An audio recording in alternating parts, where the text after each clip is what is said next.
3. El surrealismo sin el inconsciente. Con frecuencia se ha dicho que en cada época domina una forma o género privilegiado que por su estructura parece el más adecuado para expresar sus verdades secretas, o quizá, dicho de una manera más contemporánea, que esa forma puede ser el síntoma más evidente de lo que Sartre habría llamado la neurosis objetiva, de ese tiempo y lugar concretos. Hoy, sin embargo, ya no creo que buscásemos estos objetos característicos o sintomáticos en el mundo y en el lenguaje de las formas o de los géneros. El capitalismo, y la época moderna, es un periodo en el que la extinción de lo sagrado y lo espiritual ha provocado que la profunda materialidad subyacente de todas las cosas se manifieste, chorreando y convulsa, a la luz del día, y está claro que la cultura misma es una de esas cosas cuya materialidad fundamental nos es ahora no solo evidente, sino absolutamente ineludible.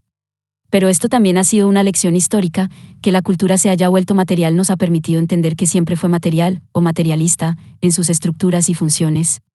Nosotros, los poscontemporáneos, contamos con una palabra para este descubrimiento, una palabra que ha tendido a desplazar el antiguo lenguaje de los géneros y las formas. Se trata, por supuesto, de la palabra medium, y sobre todo de su plural, media, que ahora combina tres rasgos relativamente diferenciados: el de un modo artístico o forma específica de producción estética, el de una tecnología específica que se suele organizar en torno a un aparato o máquina central y, por último, el de una institución social. Estos tres significados no definen a un medio, ni a los media, sino que designan las distintas dimensiones que deben abordarse para completar o construir esta definición. Debería ser evidente que la mayoría de los conceptos estéticos tradicionales y modernos, concebidos en gran parte, pero no exclusivamente, para textos literarios, no exige que se preste esta atención simultánea a las múltiples dimensiones de lo material, lo social y lo estético. Puesto que hemos tenido que aprender que la cultura actual es cosa de los más media, por fin hemos empezado a entender que la cultura siempre lo fue y que las formas o géneros antiguos, incluso los antiguos ejercicios y meditaciones espirituales, los pensamientos y expresiones, también eran, cada uno a su manera, productos de los media. La intervención de la máquina, la mecanización de la cultura y la mediación de la cultura por la industria de la conciencia son hoy omnipresentes, y quizás sea interesante estudiar la posibilidad de que siempre lo hayan sido en el transcurso de la historia humana, incluso en modos de producción tan radicalmente diferentes como los antiguos modos precapitalistas. No obstante, la paradoja de que una incipiente conceptualidad mediática desplace a la terminología literaria es que esto ocurre en el preciso momento en que la prioridad filosófica del propio lenguaje y de las diversas filosofías lingüísticas se ha vuelto dominante y casi universal. Así pues, el texto literario pierde su estatus privilegiado y ejemplar justo cuando las conceptualidades disponibles para analizar la enorme variedad de objetos de estudio que nos ofrece la realidad, todos ellos, con sus rasgos específicos, designados como textos, han adoptado una orientación casi exclusivamente lingüística. Puede parecer, por tanto, que el análisis de los más media en términos lingüísticos o semióticos implica un aumento imperialista del dominio del lenguaje para que incluya fenómenos no verbales, visuales o musicales, corporales, espaciales, pero, de igual manera, este análisis puede suponer un reto crítico y perturbador a los propios instrumentos conceptuales que se han empleado para completar esta operación de asimilación. En cuanto a la prioridad emergente de los más media hoy en día, apenas puede decirse que se haya descubierto nada nuevo. Durante unos 70 años, los más sabios profetas nos han advertido constantemente de que la forma artística dominante del siglo XX no era, en absoluto, la literatura, ni siquiera la pintura, el teatro o la sinfonía, sino el único arte nuevo históricamente singular que se ha inventado en el periodo contemporáneo, el cine, es decir, la primera forma artística característicamente mediática. Lo extraño de este diagnóstico, cuya validez irrecusable es ya, pasado el tiempo, un lugar común, es que haya tenido tan pocos efectos prácticos. La literatura, reasimilando a veces con inteligencia y oportunismo las técnicas del cine a su propia sustancia, se mantuvo en el periodo moderno como paradigma ideológicamente dominante de lo estético, y siguió dejando abierto un espacio donde se buscaban las más ricas especies de la innovación. Sin embargo, el cine, sea cual sea su consonancia profunda con las realidades del siglo XX, mantuvo una mera relación irregular con lo moderno, sin duda debido a las dos vidas o identidades discernibles que, como el Orlando de Virginia Woolf, estaba destinado a encarnar sucesivamente. La primera, el periodo mudo, cuando se dio vía libre a una fusión lateral del público de masas como formal o moderno, con medios y soluciones que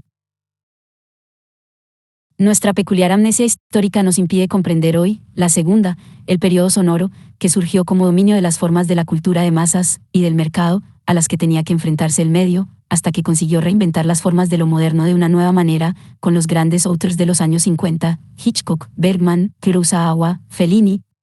Esta visión de las cosas sugiere que, por mucho que la afirmación de la prioridad del cine sobre la literatura contribuyese a sacarnos bruscamente de la cultura impresa y barra diagonal o del logocentrismo, siguió siendo una formulación esencialmente moderna, aprisionada en un conjunto de valores y categorías culturales que, en plena posmodernidad, son manifiestamente anticuados e históricos. Es evidente que hoy el cine, o al menos cierta parte del cine, se ha vuelto postmoderno, pero también lo han hecho algunas formas de producción literaria. No obstante, el argumento se centraba en la prioridad de estas formas, es decir, en su capacidad de servir de índice supremo, único y sintomático de la Zeitgeist. En un lenguaje más contemporáneo hablaríamos de su capacidad de encarnar la dominante cultural de una nueva coyuntura social y económica, y, mostrándole nuestro mejor semblante filosófico a la cuestión, diríamos que estas formas son los vehículos alegóricos y hermenéuticos más fértiles para describir el sistema. Sin embargo, el cine y la literatura ya no sirven para ello. Si bien no voy a arremeter contra las pruebas, muy circunstanciales, de la dependencia cada vez mayor que ambos tienen de los materiales, las formas, la tecnología e incluso la temática que han recabado del otro arte o medio que, en mi opinión, es hoy el candidato más propicio para ostentar la hegemonía cultural. La identidad de este candidato no es ningún secreto, se trata claramente del video, en su doble manifestación de televisión comercial y de video experimental, o videoarte. No es esta una tesis que haya que probar, más bien hay que intentar, como haré en el resto de este capítulo, demostrar el interés que tiene presuponerla y, en concreto, las múltiples consecuencias nuevas que se derivan de asignar a los procesos del video una prioridad nueva y más central.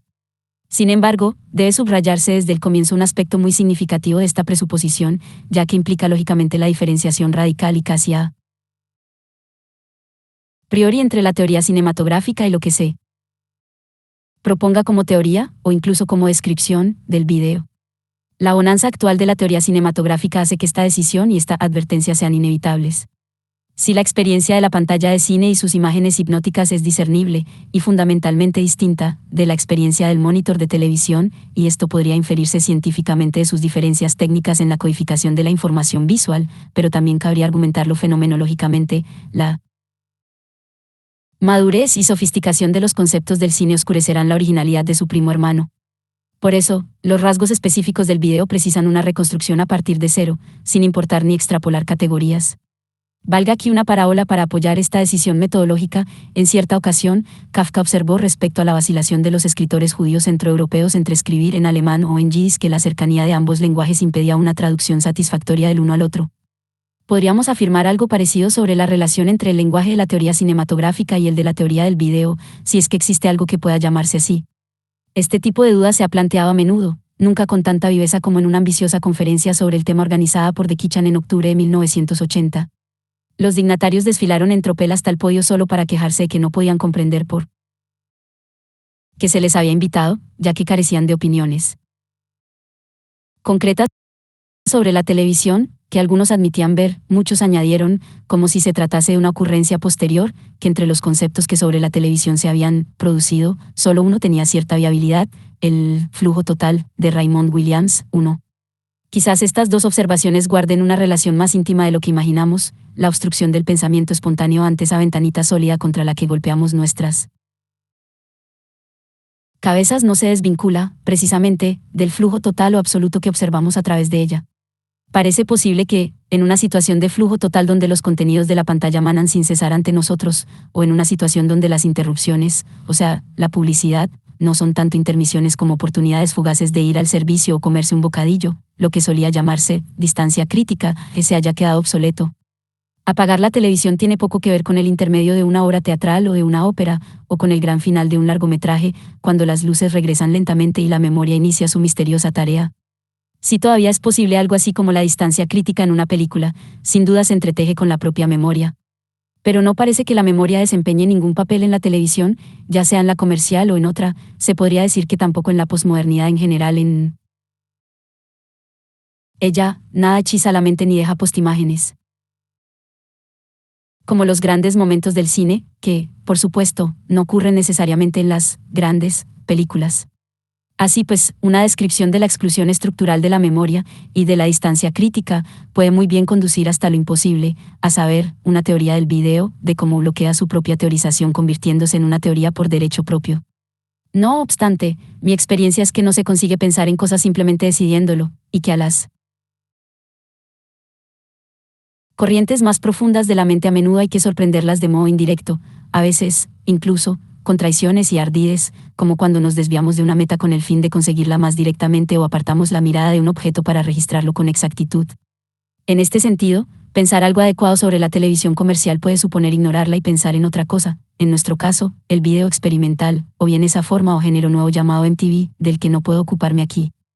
No se trata tanto de la oposición entre la cultura de masas y la alta cultura como de situaciones de laboratorio controladas, lo que en el mundo de la vida cotidiana parece aberrante o extravagante por su gran especialización. La poesía hermética, por ejemplo, a menudo puede proporcionar información crucial sobre las propiedades de un objeto de estudio, lenguaje, en este caso, cuyas familiares formas cotidianas lo oscurecen.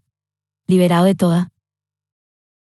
limitación convencional, el video experimental nos permite presenciar la gama completa de posibilidades y potencialidades de este medio de tal modo que ilumina sus usos más restringidos, que son subconjuntos y casos especiales suyos. Sin embargo, incluso esta aproximación a la televisión mediante el video experimental necesita que se la distancie y desplace, si es que el lenguaje de la innovación formal y de las posibilidades ampliadas nos lleva a esperar que florezcan y se multipliquen las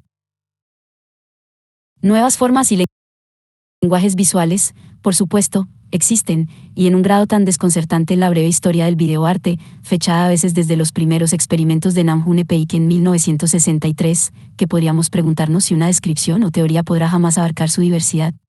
Me ha sido clarificador llegar hasta este tema desde una dirección muy distinta, planteando la cuestión del aburrimiento como respuesta estética y como problema fenomenológico.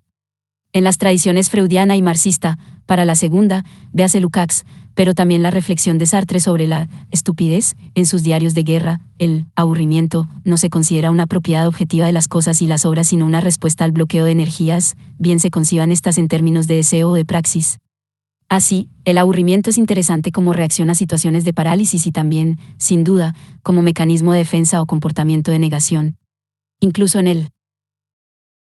marco más estrecho de la recepción cultural, el aburrimiento frente a un tipo de obra, estilo o contenido concretos admite siempre un uso productivo como síntoma valioso de nuestros propios límites existenciales, ideológicos y culturales, un índice de lo que hay que rechazar de las prácticas culturales de otras personas y de la amenaza que suponen para nuestras propias racionalizaciones de la naturaleza y el valor del arte. Asimismo, no es ningún secreto que, en algunas de las obras más significativas del modernismo, a menudo lo aburrido puede ser muy interesante, y viceversa, combinación esta que la lectura de 100 frases de Raymond Roussel, por ejemplo, puede encarnar. De este modo, primero debemos intentar vaciar el concepto de lo aburrido, y su experiencia, de todo eco axiológico, y poner entre paréntesis la cuestión del valor estético. Es una paradoja a la que podemos acostumbrarnos, si un texto aburrido también puede ser bueno, o interesante, como decimos ahora, quizás los textos apasionantes, que incorporan diversión, distracción y consumo de tiempo, también puedan a veces ser malos o degradados, dicho con el lenguaje de la Escuela de Frankfurt. En cualquier caso, imaginemos una cara en la pantalla de la televisión que, acompañada de un flujo infinito e incomprensible de gemidos y murmullos, permanece absolutamente inexpresiva e inmutable durante el desarrollo de la obra, llegando a parecer un icono o una máscara temporal inmóvil y flotante. Es una experiencia a la que quizás estemos dispuestos a someternos, por curiosidad, durante algunos minutos. Sin embargo, cuando empezamos a hojear distraídamente la programación y descubrimos que este videotexto dura 21 minutos, el pánico se apodera de nosotros y nos parece preferible cualquier otra cosa. Pero 21 minutos no es una duración tan larga en otros contextos, la inmovilidad del adepto o del místico religioso puede ser un punto de referencia. La naturaleza de esta concreta forma de aburrimiento estético se vuelve así un interesante problema, sobre todo si pensamos en la diferencia entre ver videoarte y las experiencias análogas del cine experimental. Siempre podemos apagar el primero, sin tener que atender por cortesía a un ritual social e institucional. Sin embargo, como ya he sugerido, debemos rehuir la fácil conclusión de que esta cinta o texto es simplemente malo. Debemos añadir, para anticiparnos a malentendidos, que hay todo tipo de videotextos divertidos y fascinantes, pero entonces también debemos evitar la conclusión de que estos son simplemente mejores, o buenos, en sentido axiológico. Surge así una segunda posibilidad, un segundo intento de explicar qué implica la intención del autor. Podemos concluir que la elección del autor del video fue deliberada y consciente, y que, por tanto, los 21 minutos de esta cinta se deben entender como una provocación, como un asalto premeditado al espectador. Por no hablar de un acto de flagrante agresividad. En tal caso, nuestra respuesta fue la correcta. Aburrimiento y pánico son reacciones adecuadas y suponen el reconocimiento del significado de ese acto estético concreto. Aparte de las conocidas aporías implicadas en los conceptos del propósito y la intención literarios, es casi imposible restablecer la temática de esta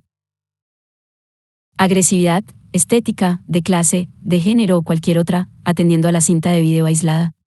Sin embargo, quizás podamos esquivar los problemas de los motivos del sujeto individual dirigiéndonos al otro tipo de mediación implicada, a saber, la tecnología y la propia máquina. Por ejemplo, se dice que en los primeros tiempos de la fotografía o, más bien, del daguerrotipo se obligaba a los individuos a sentarse en total inmovilidad durante periodos de tiempo que, si bien en el curso cotidiano de las cosas no eran tan largos, se podían considerar como relativamente insoportables. Podemos imaginarnos las gesticulaciones incontrolables de los músculos faciales, por ejemplo, o las ansias arrolladoras de rascarse o reír. Los primeros fotógrafos inventaron algo similar a la silla eléctrica, donde las cabezas de los sujetos retratados, desde los generales más modestos y banales hasta el propio Lincoln, se sujetaban con abrazaderas y quedaban inmovilizadas por detrás durante los 5 o 10 minutos obligatorios de la exposición. Roussel, a quien ya he mencionado, es algo así como un equivalente literario de este proceso, su descripción de objetos increíblemente detallada y minuciosa, un proceso infinito, sin principio ni interés temático de ningún tipo, obliga al lector a abrirse paso laboriosamente frase tras frase, en un mundo sin fin. Cabría ahora identificar los curiosos experimentos de Roussel con una suerte de anticipación de la posmodernidad en el seno del antiguo periodo moderno. En cualquier caso, es al menos razonable pensar que las aberraciones y los excesos que en el periodo moderno eran marginales o subordinados pasan a ser dominantes cuando se produce la reestructuración sistémica de la llamada posmodernidad. Aún así, es evidente que el video experimental, lo fechemos desde la obra del antepasado Peik a comienzos de los años 60 o desde la pleamar de este nuevo arte que se instala a mediados de los años 70, es rigurosamente colindante con la posmodernidad como periodo histórico. Así pues, nos encontramos con la máquina a ambos lados, la máquina como sujeto y objeto, en la misma medida y de manera indiferente, la máquina del aparato fotográfico apunta como un cañón de fusil al sujeto, cuyo cuerpo está encajado en su correlativo mecánico mediante un aparato de registro /diagonal recepción. Los espectadores indefensos ante el tiempo del video están, pues, tan prisioneros, integrados y neutralizados mecánicamente como los antiguos sujetos fotográficos,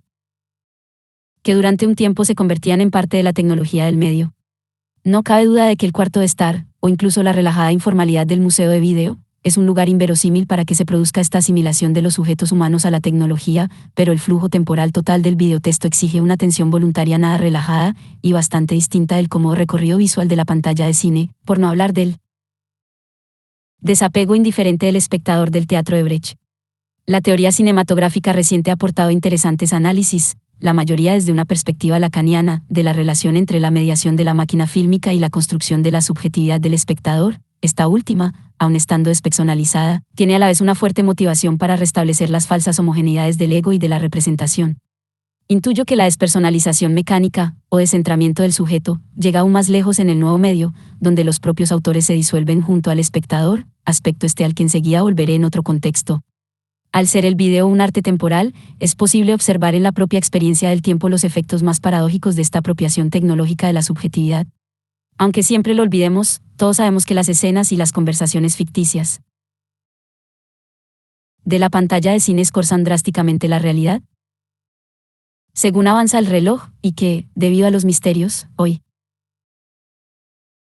ya codificados, de las técnicas de narración cinematográfica, nunca coinciden con la supuesta duración de tales momentos en la vida real, o en tiempo real. Un director de cine siempre puede provocar en nosotros este incómodo recuerdo, regresando de vez en cuando al tiempo real en un episodio cualquiera que, de esta manera, amenaza con proyectar el mismo malestar insoportable que antes atribuimos a ciertas cintas de video. Es posible que sea la ficción, lo que aquí se cuestiona y que podamos definirla esencialmente como la construcción de estas temporalidades ficticias y escorzadas, bien del cine o de la lectura, que pasan a sustituirse por un tiempo real al que, de este modo, conseguimos olvidar por el momento. De esta manera, el problema de la ficción y lo ficticio se disociaría radicalmente de las cuestiones relativas a la narrativa y la narración de relatos, aunque mantendría un papel y una función centrales en la práctica de ciertas formas de narración. Muchas de las confusiones del llamado debate de la representación, a menudo se asimila a un debate sobre el realismo, se disipan justamente con esta distinción analítica entre los efectos de la ficción y sus temporalidades ficticias, por un lado, y las estructuras narrativas, por otro. En cualquier caso, si esto es así, cabría afirmar que el video experimental no es, en este sentido, ficticio, no proyecta un tiempo ficticio ni se ocupa de la ficción o de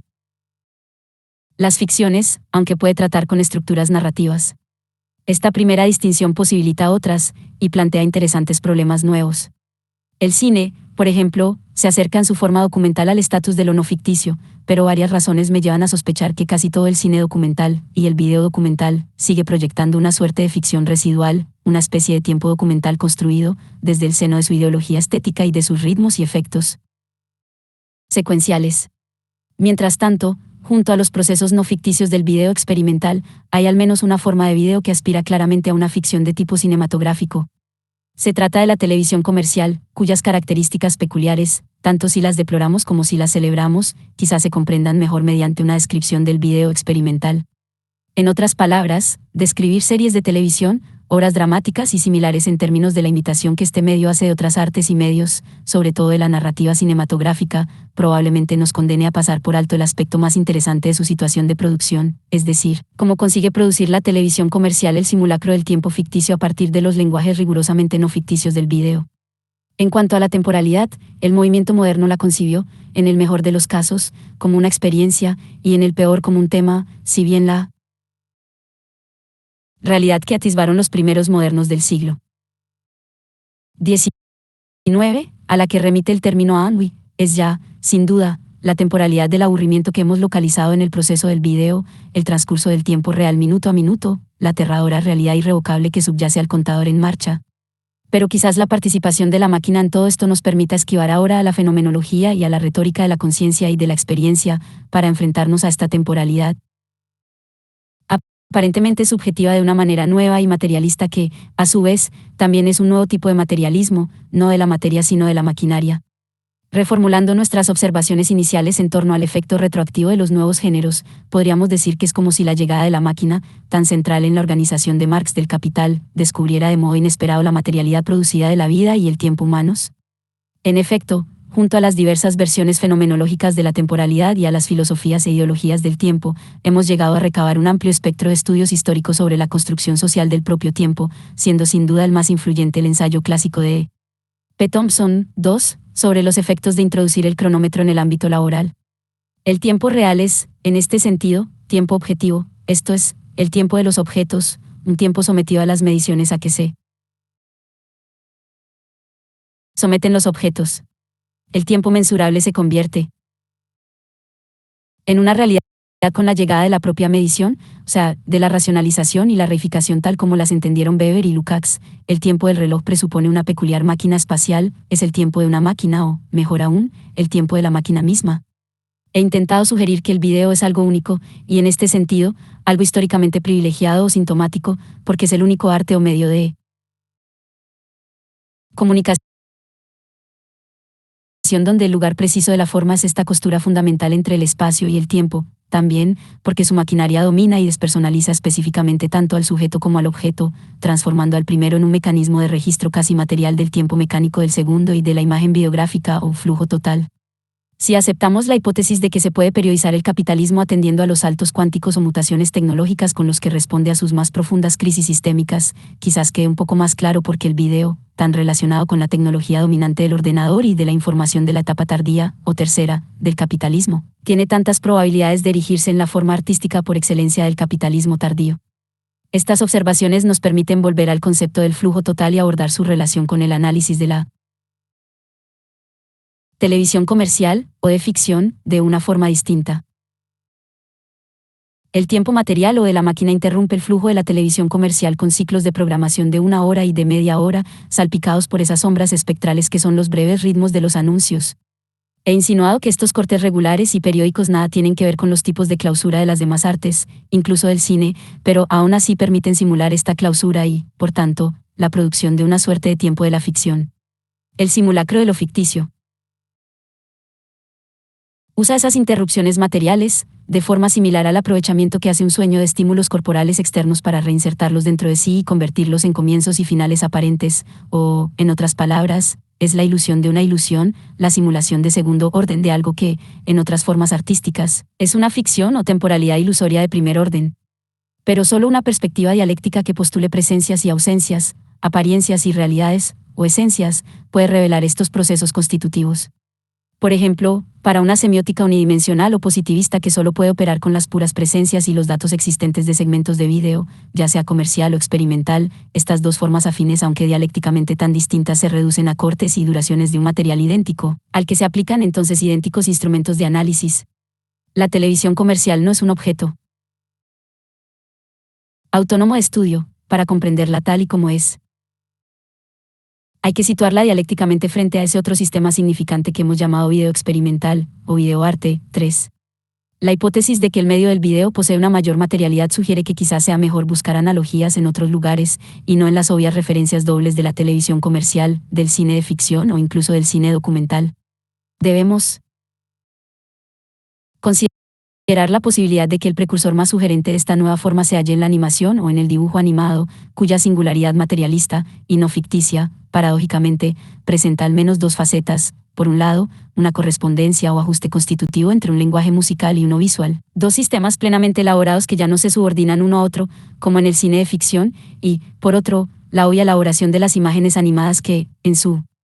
incesante metamorfosis, obedecen a las leyes textuales de la escritura y el dibujo antes que a las realistas de la verosimilitud, fuerza de gravedad, etc.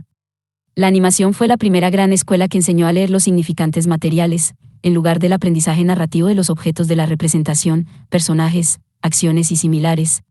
Pero en la animación, como después en el video experimental, las resonancias lacanianas de este lenguaje de significantes materiales se ven inevitablemente acompañadas por la fuerza omnipresente de la praxis humana, sugiriendo un materialismo activo de la producción más que un materialismo estático o mecánico de la propia materialidad como soporte inerte. Ciertamente, el flujo total tiene importantes consecuencias metodológicas para el análisis del video experimental, y en concreto para la constitución del objeto o unidad de estudio que este medio presenta. Por supuesto, no es ninguna casualidad que hoy, en plena posmodernidad, el antiguo lenguaje de la obra de arte, la obra maestra, haya sido desplazado en todas partes por el muy distinto lenguaje del texto, los textos y la textualidad, un lenguaje del que se excluye estratégicamente la consecución de la forma orgánica o monumental. En este sentido, todo puede ser un texto: la vida cotidiana, el cuerpo, las representaciones políticas, y los objetos que antes eran obras, se pueden releer ahora como inmensos conjuntos o sistemas de textos de diverso tipo superpuestos a través de las distintas intertextualidades, fragmentos sucesivos o, nuevamente, el simple proceso, que en lo sucesivo se llamará producción textual o textualización. Por tanto, la obra de arte autónoma, así como el antiguo sujeto autónomo o ego, parece haberse esfumado, volatilizado. No hay nada mejor para demostrar todo esto materialmente que los textos del video experimental. Y, sin embargo, esta situación enfrenta al analista a varios problemas nuevos e insólitos que, si bien de un modo u otro son característicos de todas las posmodernidades, aquí se agudizan. Si las antiguas formas modernizantes y monumentales, esos conjuntos totalizadores como el libro del mundo, las montañas mágicas, de los estilos modernistas de arquitectura, el ciclo central de la ópera mítica de Umbairo y todo el propio museo como centro de todas las posibilidades de la pintura, ya no son los marcos organizativos fundamentales de análisis e interpretación, sí, en otras palabras, no hay ya obras maestras, por no decir un canon, ni grandes libros, e incluso es problemático el concepto de buenos libros, y si nos enfrentamos a partir de ahora a textos, esto es, lo efímero, obras desechables que inmediatamente desean sumirse en el detritus acumulativo del tiempo histórico, es difícil y hasta contradictorio organizar un análisis y una interpretación en torno a uno solo de estos fragmentos al vuelo. Seleccionar, incluso a modo de ejemplo, un único videotexto y comentarlo a solas equivale fatalmente a restaurar la ilusión de la obra maestra o del texto canónico, reificando así la experiencia del flujo total de donde se extrajo por un momento. Ver un video implica sumergirse en su flujo total, preferentemente una especie de sucesión aleatoria de 3 o 4 horas de cintas a intervalos regulares. En este sentido, y debido a la comercialización de la televisión pública y de la televisión por cable, el video es un fenómeno urbano que pide la presencia de bancos o museos de video en el barrio, para que los visitemos con los mismos hábitos institucionalizados y relajada informalidad con que solíamos ir al teatro o a la ópera, incluso a las salas de cine. Lo que está fuera de toda cuestión es que contemplemos una sola obra de video, por sí misma. En ese sentido, cabría decir que no hay obras maestras del video, que nunca podrá haber un canon del video y que hasta una teoría del video de autor encierra graves problemas, por mucho que la firma aún tenga en una presencia evidente. El texto, interesante, debe destacar entre un flujo indiferenciado y aleatorio de otros textos. Surge así una suerte de principio de Heisenberg para el análisis del video. Los lectores y analistas están condenados al examen de textos específicos e individuales, uno tras otro, o, si se prefiere, se les condena a una suerte de Arstellung lineal en la que tienen que hablar de cada texto individual por separado. Pero esta misma forma de percepción y crítica enseguida interfiere con la realidad de la cosa percibida y la intercepta a medio camino, distorsionando los hallazgos hasta tal punto que se vuelven irreconocibles. La discusión, la indispensable selección preliminar y el aislamiento de un único texto, lo vuelve a transformar automáticamente en una obra, reconvierte al anónimo realizador del video, 4, en un artista o autor con nombre propio, y abre el camino de regreso para todos aquellos aspectos de una antigua estética modernista que la naturaleza revolucionaria del nuevo medio debía precisamente borrar y disipar. A pesar de todas estas restricciones y reservas, no parece que podamos avanzar este estudio de las posibilidades del video sin examinar un texto concreto, Alien Nation, una obra de 29 minutos de duración que realizaron en la Escuela del Art Institute of Chicago en 1979 Edward Rancus, John Manning y Barbara Leisam. Evidentemente, para el lector será un texto imaginario, pero no debe imaginar que el espectador se halla en una situación muy distinta. Describir este río de imágenes de todo tipo después de verlas equivale a violar el presente perpetuo de la imagen y reorganizar los escasos fragmentos que permanecen en la memoria, según esquemas que probablemente revelen más cosas sobre la mente lectora que sobre el propio texto. ¿Intentamos acaso reconvertirlo en algún tipo de historia? Un libro muy interesante de Jacques Lenart y Pierre Jossa, Lire y la Lecture, París, 1982, muestra el funcionamiento de este proceso incluso en la lectura de novelas sin argumento. La memoria del lector inventa protagonistas, viola la experiencia de la lectura con el fin de reordenarla en escenas reconocibles y secuencias narrativas, etc. O bien, situándonos en un nivel crítico más sofisticado, intentamos, al menos, organizar el material en bloques y ritmos temáticos y puntuarlo de nuevo con comienzos y finales, con gráficos que reflejan el ascenso y la bajada de la emotividad, los clímax, los fragmentos muertos, las transiciones, recapitulaciones y similares. Sin duda, pero la reconstrucción de estos movimientos formales globales es diferente cada vez que miramos la cinta. Por una parte, 29 minutos de video son mucho más que el segmento temporal equivalente de un largometraje, y no exageramos al decir que existe una contradicción auténtica y muy acusada entre la experiencia casi alucinógena del presente de la imagen del video y cualquier tipo de memoria textual donde pudieran insertarse los sucesivos presentes. Incluso el regreso y el reconocimiento de viejas imágenes se aprovecha, por así decirlo, de pasada, y casi demasiado tarde para que nos sirva de algo.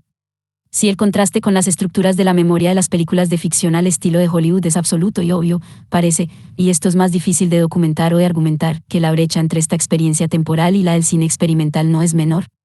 Estos trucos de apart y los minuciosos montajes visuales recuerdan sobre todo a los clásicos de antaño, como Ballet Mécanique, pero intuyo que, más allá de nuestra diferente situación institucional, sala de cine de arte y ensayo, pantalla de televisión en casa o bien en un museo del videotexto, son experiencias muy dispares.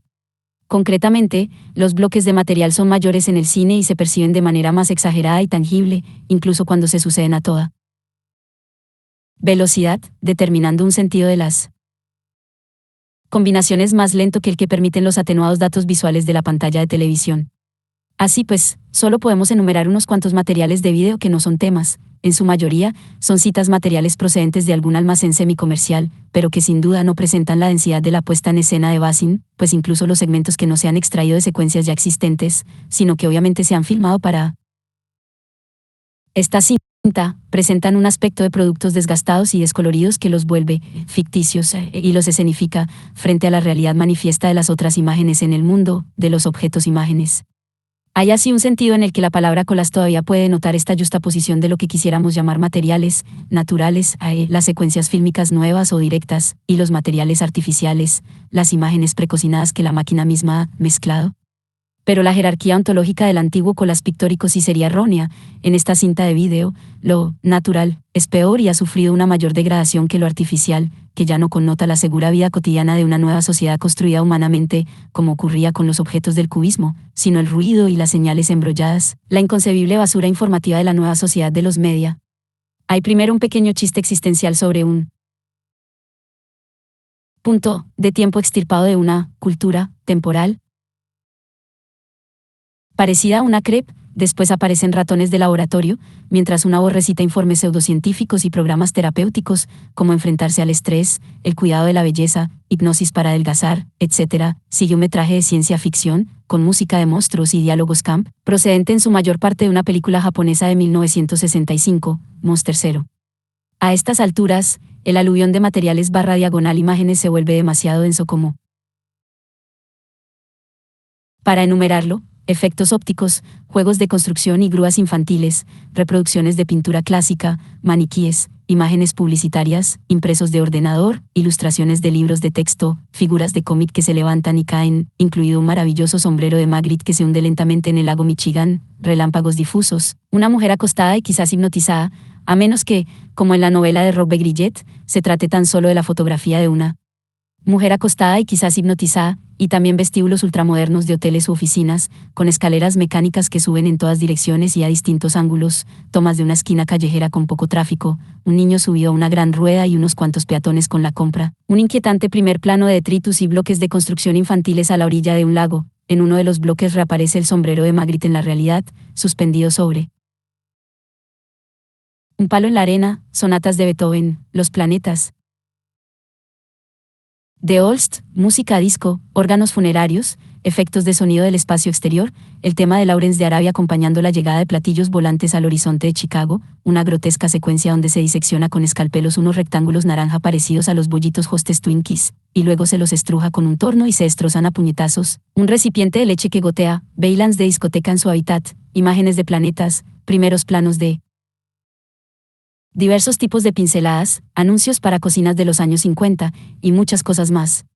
A veces, parecen combinarse en secuencias más largas, como cuando el relámpago difuso se sobrecarga con toda una serie de juegos ópticos, anuncios, figuras de cómic, música de cine y diálogos radiofónicos inconexos. Otras, como en la transición desde un acompañamiento relativamente meditabundo de música clásica a la estridencia de un ritmo propio de la cultura de masas, el principio de la variación es obvio y torpe. Y hay aún otras en las que el flujo acelerado de imágenes mezcladas presenta una cierta urgencia temporal unificada, el tempo del delirio, por así decirlo, o del ataque experimental directo al espectador sujeto. Mientras, el conjunto se puntúa al azar con señales formales, el prepárese a desconectar, aparentemente concebido para advertir al espectador del inminente final, y la toma final de la playa, que usa un lenguaje connotativo más característicamente cinematográfico, un mundo de objetos se dispersa en fragmentos, pero también se toca una especie de límite o de borde último, como en la secuencia final de La Dolce Vita de Fellini. Todo esto es, sin duda, un elaborado juego visual o una broma, si es que se esperaba algo más serio, si se quiere, un ejercicio de prácticas de un estudiante, pero el tempo de la historia del video experimental es tal que sus protagonistas o los expertos son capaces de ver esta producción de 1979 con cierta nostalgia, y recordar que en aquellos tiempos la gente hacía ese tipo de cosas, pero que hoy se ocupa de cosas distintas. Las preguntas más interesantes que plantea un videotexto de este tipo siguen siendo preguntas relativas al valor y a la interpretación, y espero que quede claro que, sea cual sea su valor o su significado, el texto funciona, puede verse una y otra vez, debido, en parte, a su sobrecarga informativa, que el espectador nunca conseguirá dominar. Debe entenderse, claro está, que quizás la ausencia de toda respuesta posible sea la cuestión históricamente interesante. Pero mi intento de contar o resumir este texto deja claro que incluso antes de llegar a la pregunta interpretativa, ¿qué quiere decir? O, en su versión pequeño burguesa, ¿qué se supone que representa? Debemos enfrentarnos a las cuestiones preliminares de la forma y la lectura. No es evidente que un espectador llegue a alcanzar jamás un momento de conocimiento y memoria saturada del que lentamente se desprenda una lectura formal de este texto en el tiempo, comienzos y temas incipientes, combinaciones y desarrollos, resistencias y luchas por el dominio, resoluciones parciales, formas de clausura que conducen a uno u otro punto final. Si se pudiera establecer un gráfico global del tiempo formal de la obra, por muy tosco y general que fuera, nuestra descripción necesariamente seguiría siendo tan vacía y abstracta como la terminología de la forma musical, cuyos problemas actuales, en la música aleatoria y postdecafónica, son análogos, aunque las dimensiones matemáticas del sonido y de la notación musical aportan soluciones que parecen más tangibles. Tengo la impresión, sin embargo, de que incluso las escasas marcas formales que hemos sido capaces de aislar, la orilla del lago, los bloques de edificios, el sentido de un final, son engañosos, ya no son aspectos o elementos de una forma, sino signos y huellas de antiguas formas. Hemos de recordar que esas formas aún se incluyen dentro de los retazos, del material bricolado, de este texto. La sonata de Beethoven es tan solo un componente de este bricolaje, como una tubería rota que se recupera y encaja en una escultura, o una página de periódico rasgada y pegada a un lienzo. Pero en el segmento musical de la obra tardía de Beethoven, la forma, en el sentido tradicional, persiste y se puede nombrar la cadencia descendente, por ejemplo, o la reaparición del primer tema. Lo mismo puede decirse de los fragmentos de la película japonesa de monstruos. Incluyen citas de la propia forma de la ciencia ficción como descubrimiento, amenaza, huida tentativa, etc. Aquí, la terminología formal disponible, por analogía con la nomenclatura musical, probablemente se reduciría a Aristóteles, Proudhon y sus sucesores o a Eisenstein, que casi son las únicas fuentes de un lenguaje neutral del movimiento de la forma narrativa. Así pues, la pregunta que surge es si las propiedades formales de estos segmentos y trozos citados se transfieren a alguna parte del propio video, al bricolaje del que son partes y componentes. Pero esta pregunta se debe plantear primero respecto al micronivel de los episodios y momentos individuales. En lo que respecta a las propiedades formales más globales del texto considerado como una obra y como una organización temporal, la imagen de la orilla del lago sugiere que la poderosa forma de la vieja clausura temporal o musical solo está presente aquí como un residuo formal, fuera lo que fuese aquello que en el final de Fellini aún conservaba las huellas de un residuo mítico, el mar como elemento primordial, como lugar donde lo humano y lo social confrontan la otredad de la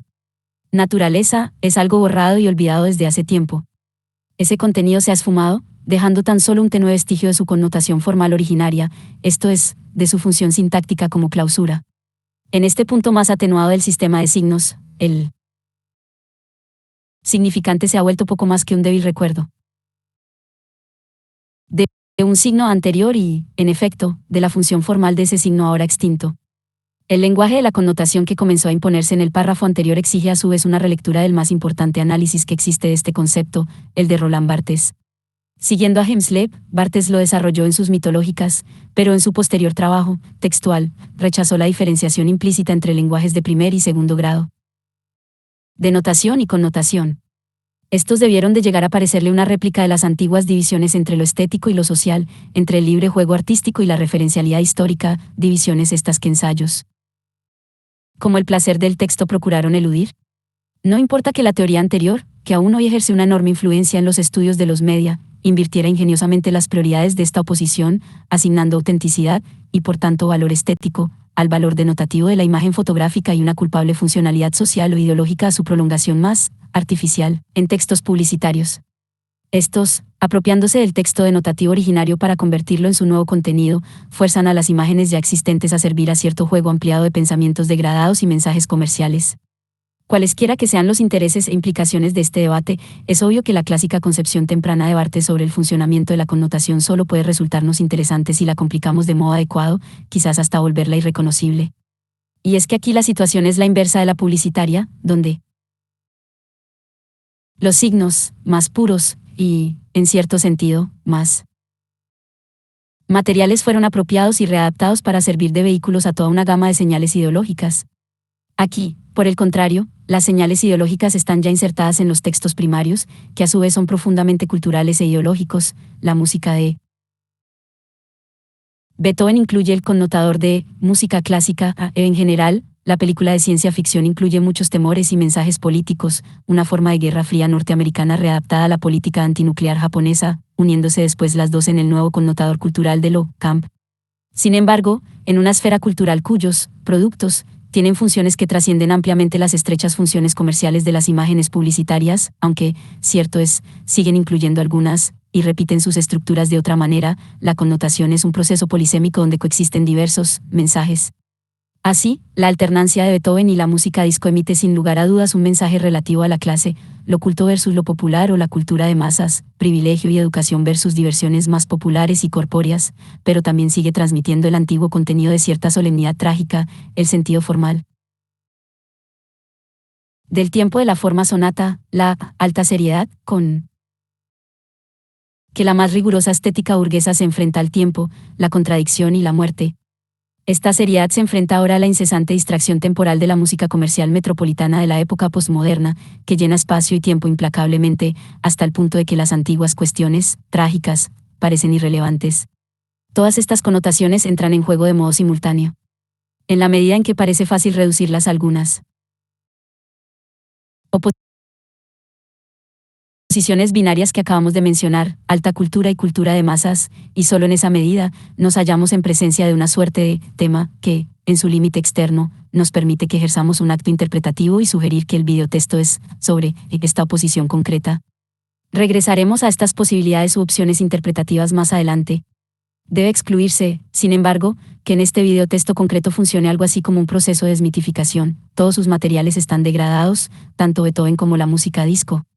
Y a pesar de que, como aclararé ahora, hay aquí una complejísima interacción entre varios niveles y componentes del texto, o varios lenguajes, imagen versus sonido, música versus diálogo, el uso político de uno de estos niveles frente a otro, como en Godard, el intento de purificar en cierto modo la imagen contrastándola con lo escrito o hablado ya no se tiene en cuenta aquí, si es que aún cabe concebirlo. Esto puede quedar más claro si consideramos los diversos elementos y componentes citados, piezas rotas de todo un espectro de textos primarios del panorama cultural contemporáneo, como logotipos, es decir, como una nueva forma de lenguaje publicitario mucho más avanzada y complicada estructural históricamente que las imágenes publicitarias de las que se ocupaban las teorías de Barthes. Un logo es algo así como la síntesis de una imagen publicitaria y un nombre de marca, mejor aún, es un nombre de marca que ha sido transformado en imagen, un signo o emblema que porta la memoria de toda una tradición de anuncios publicitarios anteriores de manera casi intertextual. Estos logos pueden ser visuales o bien auditivos y musicales, como en el tema de Pepsi, y esta ampliación nos permite incluir en esta categoría los materiales de la banda sonora, junto con los segmentos de logo más inmediatamente identificables de las escaleras mecánicas de oficina, los maniquíes, los cortos de asesoramiento psicológico, la esquina callejera, el frente del lago, Monster Zero y demás. Así pues, logo significa la transformación de cada uno de estos fragmentos en una especie de signo por derecho propio, pero aún no está claro de que puedan ser signos estos nuevos signos, porque no parece que seamos capaces de identificar ningún producto, ni siquiera la gama de productos genéricos estrictamente designados por el logo en su sentido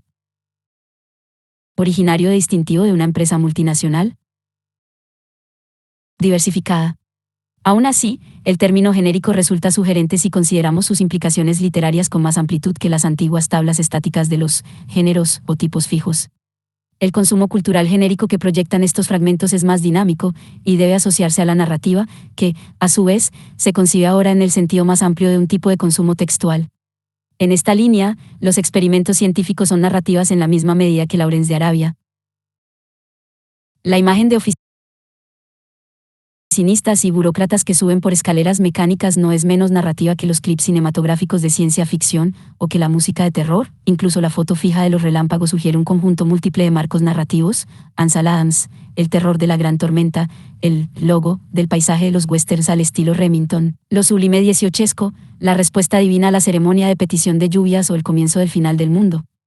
No obstante, el asunto se complica aún más cuando advertimos que ninguno de estos elementos o nuevos signos o logos culturales existe aisladamente. El propio videotexto es, en casi todo momento, un proceso de interacción continua y aparentemente aleatoria entre ellos. Esta es sin duda la estructura que precisa descripción y análisis, pero es una relación entre signos para la cual solo contamos con modelos teóricos muy aproximativos. La cuestión, en efecto, consiste en aprender una corriente constante o flujo total de materiales múltiples, pudiendo verse cada uno como algo similar a una señal tipográfica de una narrativa de distinto tipo o de un proceso narrativo específico. Pero nuestras preguntas inmediatas no serán diacrónicas sino sincrónicas, cómo se entrecruzan estas diversas señales narrativas o logos. Hay que imaginar una compartimentación mental en la que cada una se recibe de forma aislada, o acaso establece la mente algún tipo de conexiones. Y, en tal caso, ¿cómo podemos describir esas conexiones? ¿Cómo se conectan entre sí, si es que lo hacen? ¿No será que simplemente nos enfrentamos a una simultaneidad de distintas corrientes de elementos que los sentidos captan de manera conjunta, como un caleidoscopio? Aquí, la inédita de nuestra debilidad conceptual consiste en que queremos partir de la decisión metodológica menos satisfactoria, el punto de partida cartesiano, reduciendo primero el fenómeno a su forma más simple, es decir, la interacción de dos elementos o señales, mientras que el pensamiento dialéctico nos pide que comencemos con la forma más compleja, siendo las más simples derivadas suyas. Sin embargo, incluso para el caso de dos elementos existen pocos modelos teóricos sugerentes.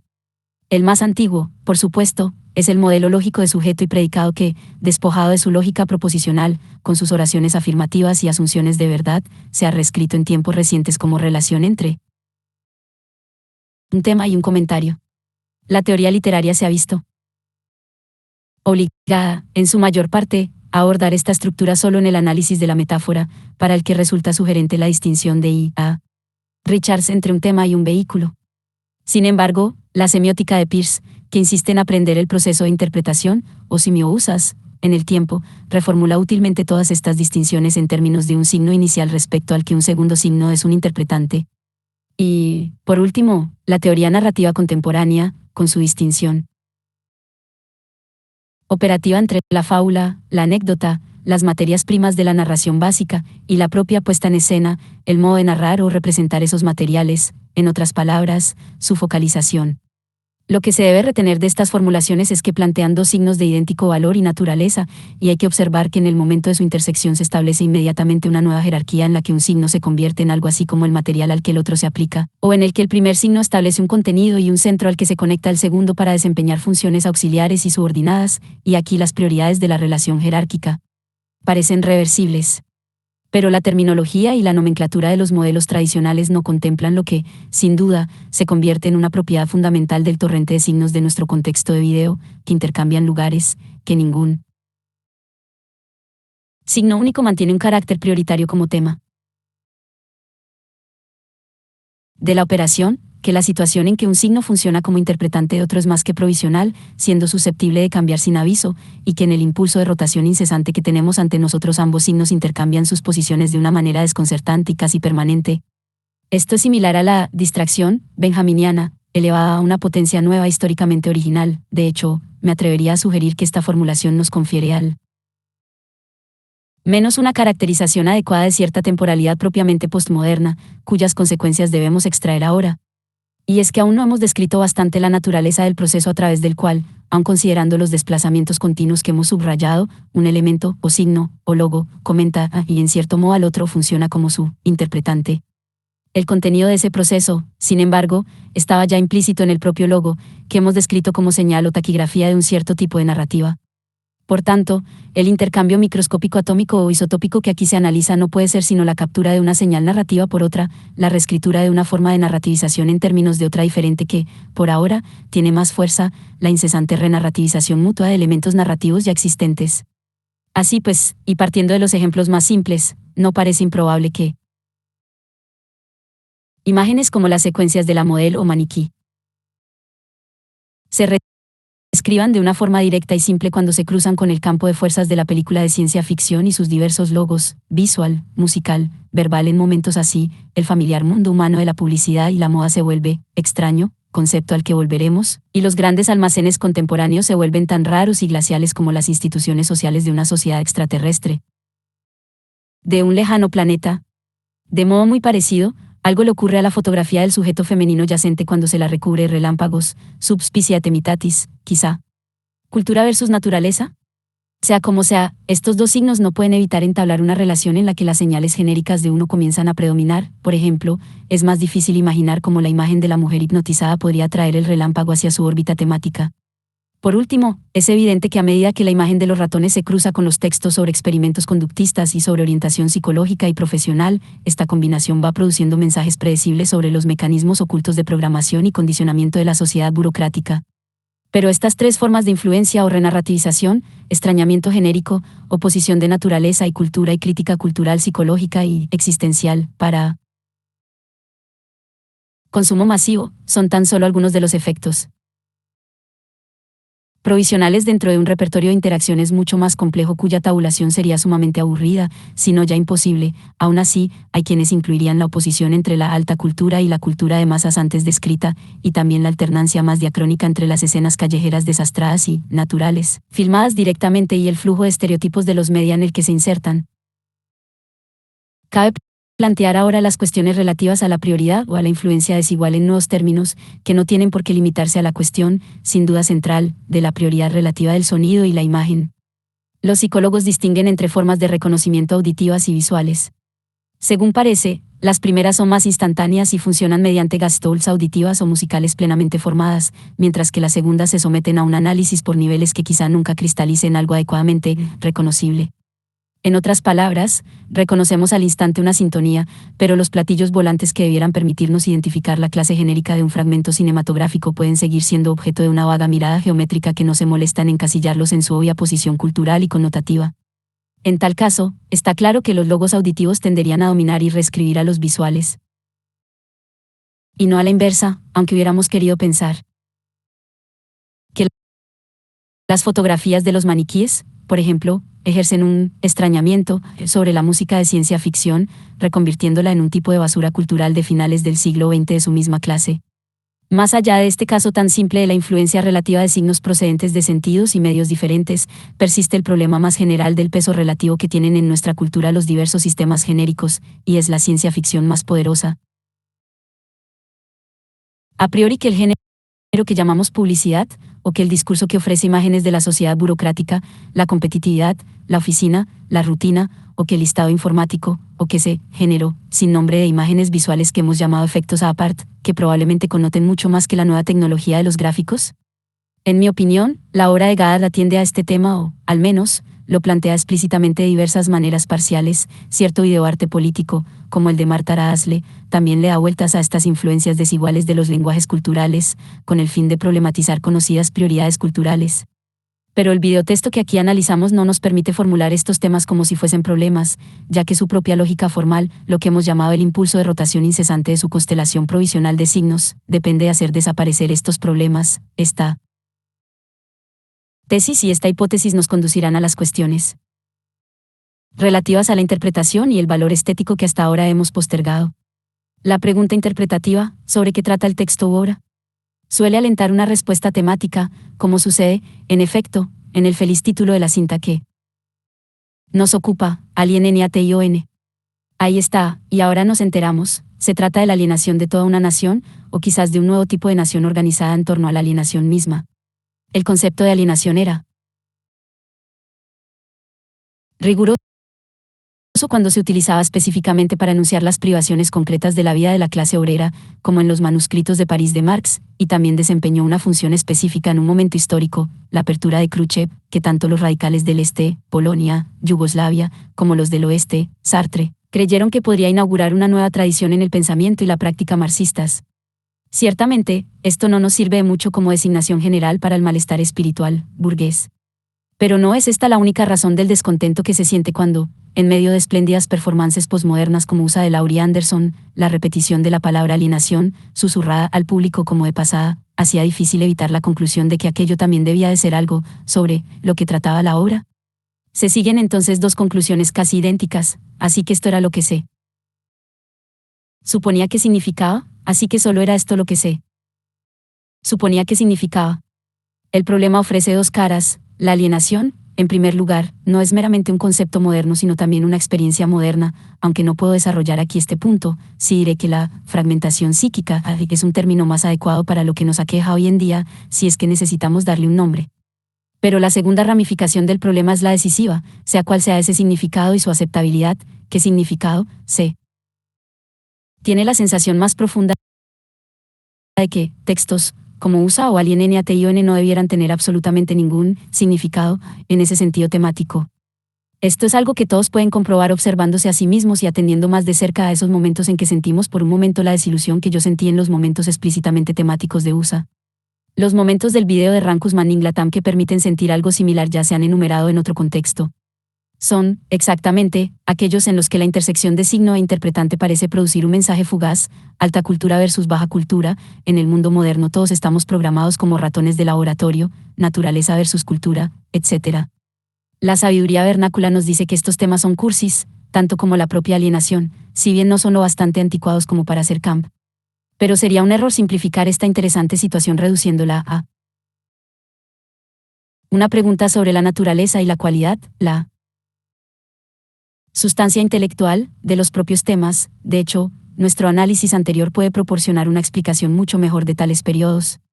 En efecto, hemos intentado mostrar que lo que caracteriza este concreto proceso de video, o flujo total, experimental, es una rotación incesante de elementos tales que cambian de lugar a cada momento, con el resultado de que un solo elemento no puede ocupar ni por un instante la posición de interpretante o de signo primario,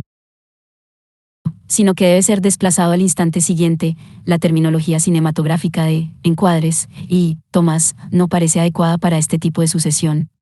De este modo, cae a su vez en la posición subordinada, donde será interpretado o narrativizado por un tipo radicalmente distinto de logo o de contenido visual. Ahora bien, de ser esta una versión correcta del proceso, se sigue lógicamente que todo aquello que lo detenga o interrumpa se percibirá como defecto estético. Los momentos temáticos de los que nos hemos quejado antes son justo esos momentos de interrupción o de una especie de obstrucción en el proceso. En tales puntos, una narrativización, el dominio provisional de un signo o logo sobre otro, al que interpreta y reescribe según su propia lógica narrativa, se esparce por la secuencia rápidamente, como una quemadura en la película, que en ese punto se mantiene lo bastante como para generar y emitir un mensaje temático muy inconsistente con la lógica textual de la cosa misma. Estos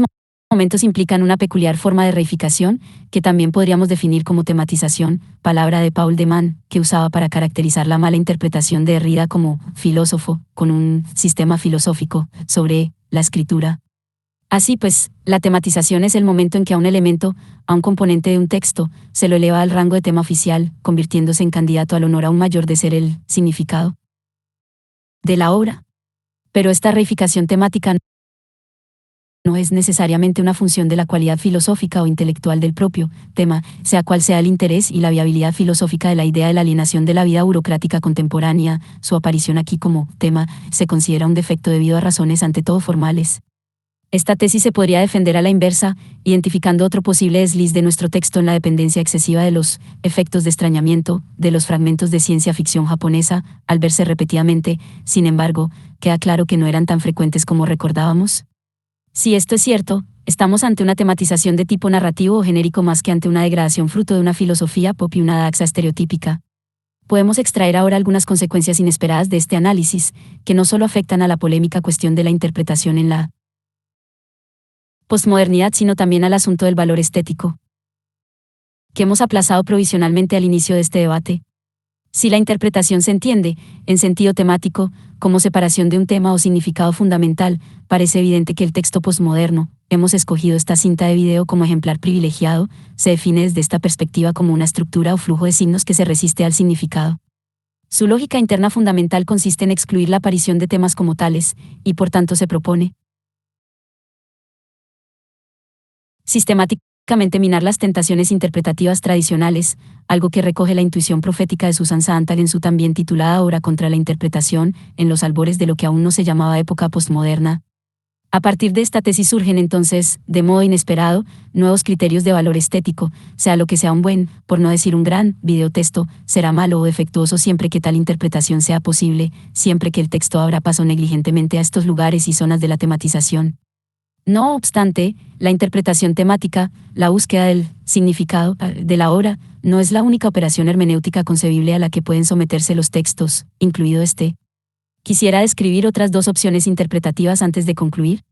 La primera nos devuelve sin previo aviso a la cuestión del referente, a través de ese otro conjunto de materiales componentes al que, hasta ahora, hemos prestado menor atención que a los citados soportes inscritos y grabados de basura cultural envasada que aquí se entretejen. Aquellos materiales, considerados naturales, eran los segmentos del metraje filmado en directo que, más allá de la secuencia de la orilla del lago, se integraban en tres grupos fundamentales. Para empezar, el cruce de calles urbano es una suerte de espacio degradado, pariente lejano y pobre, en este aspecto, de la sorprendente secuencia final de Eclipse. de Antonioni, que comienza a proyectar débilmente la abstracción de un escenario vacío, es un lugar para el acontecimiento, un espacio acotado donde puede ocurrir algo y ante el cual se espera con una expectación formal. En Eclipse, por supuesto, cuando el acontecimiento no se materializa y ninguno de los amantes se presenta a la cita, el lugar, ahora olvidado, vuelve a desvanecerse paulatinamente en el espacio. Es el espacio reificado de la ciudad moderna, cuantificado y mensurable, donde el terreno y la tierra se dividen en mercancías y parcelas en venta. Tampoco aquí ocurre nada. Lo único extraño de esta cinta es la simple sensación de que es posible que algo ocurra y de que aparezca tenuemente la categoría del acontecimiento. Los acontecimientos y ansiedades amenazados de los clips de ciencia ficción son tan solo imágenes de acontecimientos o, si se prefiere, acontecimientos espectáculos sin temporalidad propia. La segunda secuencia es la del cartón de leche perforado, que perpetúa y confirma la peculiar lógica de la primera porque, en cierto sentido, nos encontramos aquí con el acontecimiento puro del que no cabe lamentarse, lo irrevocable. El dedo debe renunciar a cerrar la brecha, la leche debe derramarse sobre la mesa y el borde, ejerciendo toda la fascinación visual de esta sustancia absolutamente blanca. Mi impresión de que esta maravillosa imagen remite, aunque sea de lejos, a un estatus más propiamente cinematográfico se debe también en parte, sin duda, a mi propia asociación aberrante y estrictamente personal de esta imagen con una famosa escena de The Manchurian Candidate. En cuanto al tercer segmento, el más estrambótico y falto de sentido, ya he descrito el absurdo experimento de laboratorio ejercido con herramientas de ferretería sobre objetos naranja de un tamaño indeterminado que recuerdan a los bollitos Hostess Twinkies. Lo escandaloso y de algún modo inquietante de este pedazo de hada casero es la evidente ausencia de motivos. Intentamos, sin demasiado éxito, verlo como una parodia a lo Ernie Kovacs de la secuencia del animal de laboratorio. En cualquier caso, no hay nada más en la cinta que repita este particular modo o chifladura de la voz. Los tres grupos de imágenes, pero en concreto esta autopsia de un Twinkie, recuerdan vagamente una hebra de material orgánico entretejida con una textura orgánica, como la grasa de ballena de la escultura de Joseph Beuys. Aún así, se me ocurrió una primera aproximación, situada al nivel de la ansiedad inconsciente. Según esta, el agujero del cartón de leche, siguiendo la escena del asesinato en The Manchurian Candidate, donde se sorprende a la víctima tomándose un pisco labis de medianoche frente a la nevera abierta, se lee ahora explícitamente como un agujero de bala. Pero no he aportado otra prueba, a saber, la décima de ordenador que recorre el cruce de calles vacío como la mira de un rifle de largo alcance. Faltaba solo que un público perspicaz de una versión anterior de este capítulo estableciera la conexión y señalara algo que, en lo sucesivo, será obvio y irrebatible. Para el público norteamericano de los media, la combinación de ambos elementos, leche y Twinkie, es demasiado singular como para no encerrar motivos. En efecto, el 27 de noviembre de 1978, el año anterior a la realización de esta cinta de vídeo, el alcalde de San Francisco, George Moscone, y el concejal Harvey Milk murieron tiroteados por un antiguo concejal, que alegó en su inolvidable declaración de inocencia una locura debida al consumo excesivo de bollitos Hostess Twinkies.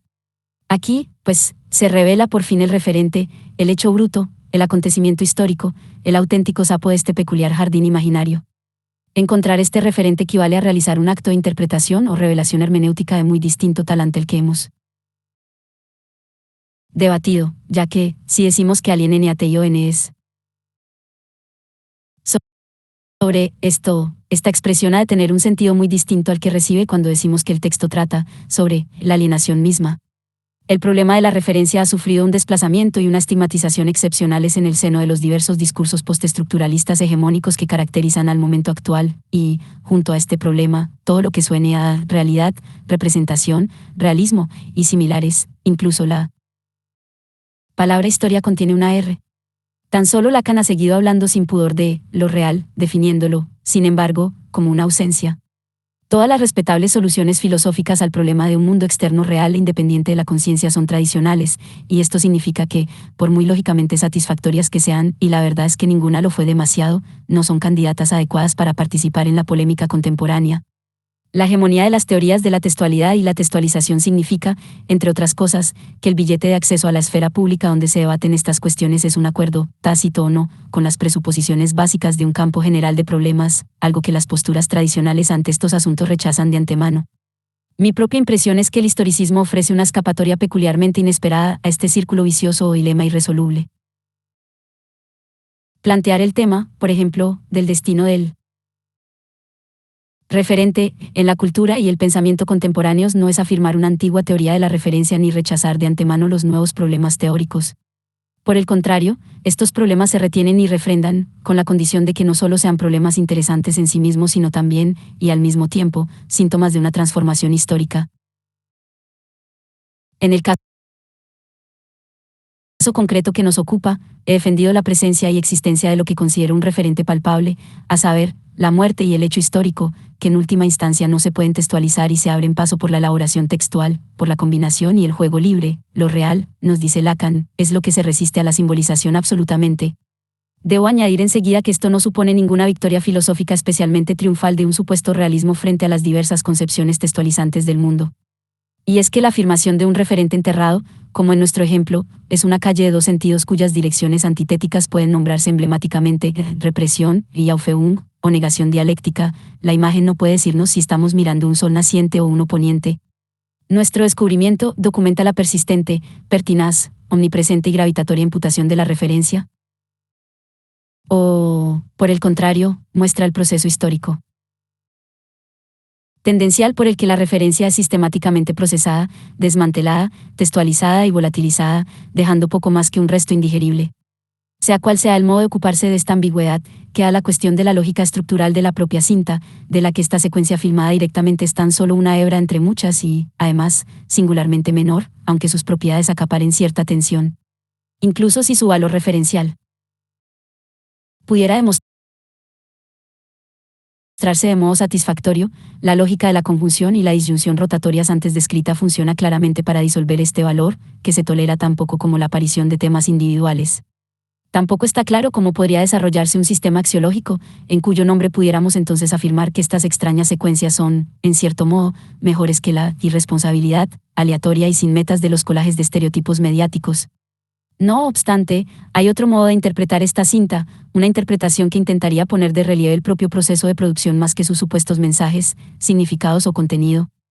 En esta lectura podría invocarse una consonancia distante entre las fantasías y ansiedades suscitadas por la idea del asesinato y el sistema global de los media y la tecnología reproductiva.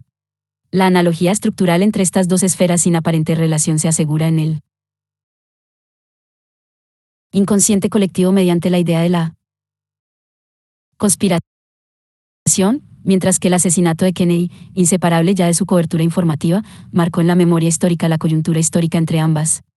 El problema que plantea esta interpretación autorreferencial no es el de su plausibilidad. Querríamos defender la tesis de que el tema más profundo de todo videoarte, incluso de la postmodernidad, es precisamente la propia tecnología reproductiva. La dificultad metodológica consiste más bien en como un significado tan global. Aunque su tipo y estatus sea más reciente que los significados interpretativos que hemos mencionado antes, disuelve de nuevo el texto individual en una indistinción. Aunque su tipo y estatus sea más reciente que los significados interpretativos que hemos mencionado antes, disuelve de nuevo el texto individual en una indistinción aún más desastrosa que la antinomia flujo total obra individual antes evocada. Si todos los videotextos designan simplemente el proceso de producción-reproducción, cabe suponer que todos son lo mismo, en un sentido singularmente inútil. No intentaré resolver ninguno de estos problemas, sino que voy a retomar las aproximaciones y perspectivas del historicismo que he reivindicado mediante un tipo de mito que considero útil para definir la naturaleza de la producción cultural contemporánea, postmoderna, así como para situar sus diversas proyecciones teóricas. Iréis una vez, en los albores del capitalismo y de la sociedad de clase media, una cosa llamada signo, que parecía sostener relaciones fluidas con su referente. Este auge inicial del signo, el momento del lenguaje, literal o referencial, o de las pretensiones aproblemáticas del llamado discurso científico, fue fruto de la disolución corrosiva de las viejas formas del lenguaje mágico, a causa de una fuerza que llamaré fuerza de reificación. Su lógica es la de una cruel separación y disyunción, la de la especialización y la racionalización, la de una división tayloriana del trabajo en todos los campos. Por desgracia, esa fuerza, creadora de la referencia tradicional, continuó sin tregua, y era la lógica del propio capitalismo. Así las cosas, este primer momento de descodificación o de realismo no puede durar mucho. Mediante una inversión dialéctica se convierte a su vez en el objeto de la fuerza corrosiva de la reificación, que irrumpe en el ámbito del lenguaje para separar el signo del referente. Esta disyunción no ole del todo al referente, o al mundo objetivo o a la realidad, que mantienen una débil existencia en el horizonte como si fueran una estrella consumida o enana roja. Pero su enorme distancia respecto al signo le permite a este iniciar ahora un momento de autonomía, una existencia utópica relativamente autosuficiente frente a sus objetos anteriores.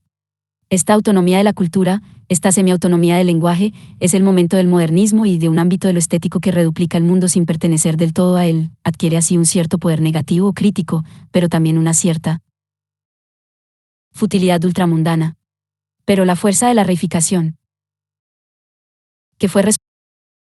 responsable de este nuevo momento, tampoco se detiene ahí, en otra fase, aumentada y como si se produjese una suerte de conversión de la cantidad en calidad, la reificación penetra al signo mismo y desvincula al significante del significado. Ahora la referencia y la realidad desaparecen del todo, e incluso el significado, lo significado, se ponen en entredicho. Nos quedamos con ese juego puro y aleatorio de significantes que llamamos posmodernidad, que ya no produce obras monumentales del tipo moderno, sino que reorganiza sin cesar los fragmentos de textos preexistentes, los bloques de construcción de la antigua producción cultural y social, en un bricolaje nuevo y dignificado, metalibros que canibalizan a otros libros, metatextos que recopilan trozos de otros textos. Tal es la lógica de la posmodernidad en general, una de cuyas formas más intensas, originales y auténticas es el nuevo arte del video experimental. 4. Equivalentes especiales en el sistema mundial. La posmodernidad suscita preguntas en torno al actual apetito de arquitectura y, casi al mismo tiempo, las desvía. Junto con la comida, se puede considerar que el gusto por la arquitectura es relativamente reciente entre los norteamericanos, que lo saben todo sobre música y narración de cuentos, que se han interesado menos por la elocuencia y que a veces han pintado cuadros pequeños, oscuros y secretos de intención sospechosa, con aromas supersticiones o ocultismo. Pero hasta hace muy poco no han querido, y por buenos motivos, pensar demasiado en lo que comían. En cuanto al espacio edificado, también ha reinado durante mucho tiempo una narcosis protectora, una actitud de no quiero verlo, no quiero saber nada que quizás, en términos generales, haya sido la relación más sensata que cabía entablar con la antigua ciudad americana. La posmodernidad, pues, sería la fecha en que todo esto cambió. El legado que en la inmediata posguerra dejó esta especie de protección de las especies naturales o biológicas ha sido el desvío de estos instintos estéticos, denominación harto dudosa, hacia